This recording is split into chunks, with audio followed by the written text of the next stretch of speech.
مکان‌هایی مانند اینها از دیگر مکان‌ها متمایز هستند و در زمین‌های غیرمعمول قرار دارند. احتمالاً از خودتون میپرسین که چجوری ممکنه چیزی اینجا ساخته بشه. به زودی شما رو با جالب‌ترین مکان‌های سنگی در نقاط غیرمعمول آشنا می‌کنیم. داک پیلار از منطقه جنگلی گرجستان یک مونولیت بزرگ سنگ آهک به نام داک پیلار به ارتفاع 40 متر بیرون زده. قبل از رسیدن به پای اون باید یک پیاده روی طولانی و خسته کننده رو طی کنیم. در سالهای اولیه فقط شجاع‌ترین راهبان میتونستن به قله برسن تا به خدا نزدیکتر بشن. در بالای این ستون یک کلیسای کوچیک ارتدوکس وجود داره. تحقیقات مدرن نشون میده که این کلیسا در دوره‌ای بین قرن‌های 6 تا 8 میلادی ساخته شده. اگرچه قرن‌ها رها شده بود، در سال 1990 فعالیت‌های مذهبی در داک دوباره احیا شد. این مکان مرموز حدود 20 سال هست که توسط راهب گرجی به نام ماکسیم ساکن شده. به بالای اون یک نردبان فولادی به نام پله به بهشت وجود داره که او ساخته، اما متاسفانه گردشگران نمیتونن ازش استفاده کنن. این راهب به ندرت مهمون میپذیره و هرگز به زنان اجازه ورود به اینجا داده نشده. او معمولاً 2 بار در هفته برای تامین غذا از محل زندگی خودش خارج میشه. جزیره مایکل جزیره صخره‌ای مایکل در اقیانوس اطلس واقع شده و حدود 12 کیلومتر از شبه جزیره ایوچ فاصله داره. در اینجا یک صومعه نادر وجود داره که احتمالاً در قرن 6 ساخته شده. در نگاه اول به نظر میرسه که هرگز مسکونی نبوده، اما اکتشافات نشون میده که مسیرهای پیچ در پیچ به سمت بالای شیب‌های تند منتهی میشه و ساختمان‌های سنگی رو که زمانی توسط راهبان مسکونی بودن نمایان میکنه. فرایند ساخت بسیار دشواره و طاقت فرسا و گفته میشه که در بسیاری از قبرها کسایی که جون خودشون رو برای ساخت صومعه فدا کردن دفن شدن.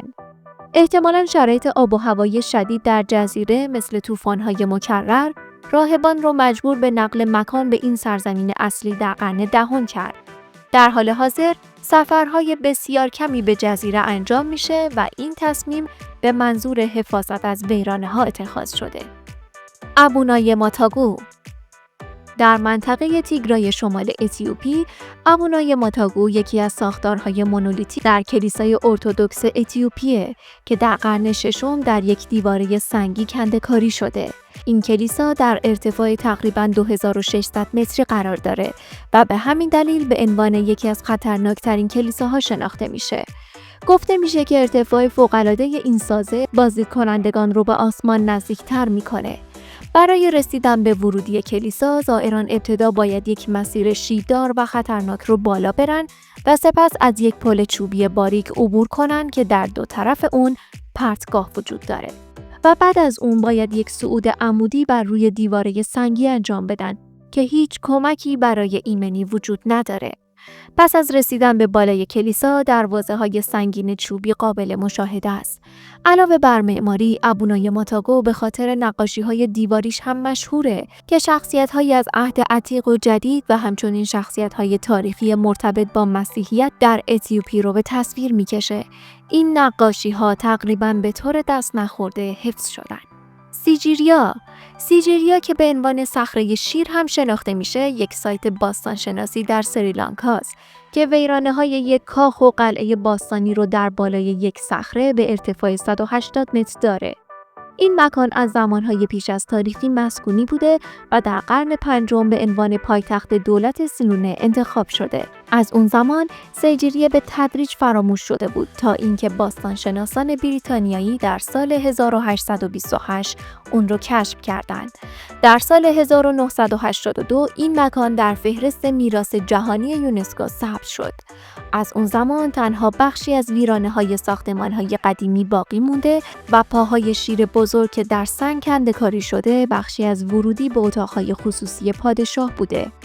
در داخل کاخ هنوز بخشی از نقاشی‌های دیواری وجود داره که حرمسراهای دربار رو به تصویر می‌کشه. متاسفانه راهبان که پس از مرگ کاپا به اینجا نقل مکان کردن، دکوراسیون داخلی کاخ رو تغییر دادن و سیجیریا در سال 1155 به طور کامل رها شد. پارونگ که به عنوان لانه ببر هم شناخته میشه، یک مجموعه معبد بودایی در هیمالیاست که در ارتفاع 900 متری روی صخره‌های دره پارو در بوتان واقع شده. این مکان مقدس‌ترین و معروف‌ترین ساختمان این منطقه است و در سال 1692 ساخته شده. بر اساس افسانه‌ها در اینجا در قرن ششم گورو پادما سامبا به مدت 3 سال، 3 ماه، 3 روز و 3 ساعت مدیتیشن کرده. گفته میشه که یک ببر به اینجا پرواز کرده و در جایی که فرود اومده معبد ساخته شده. پارونگ شامل 4 معبد اصلی و 8 غاره که نیمی از اونها به راحتی قابل دسترسی هستند.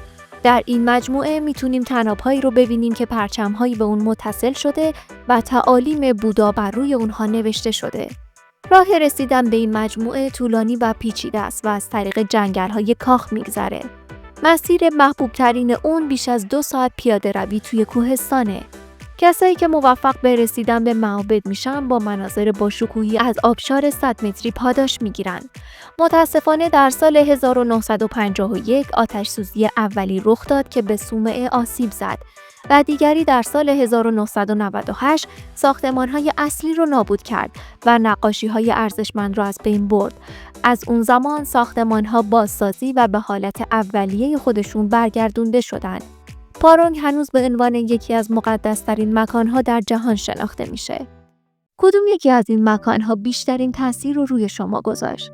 نظرات خودتون رو توی بخش کامنت ها به اشتراک بذارین و اگه از این محتوا لذت بردین به کانال ما مشترک بشین. تا مطلب بعدی، خدا نگهدار.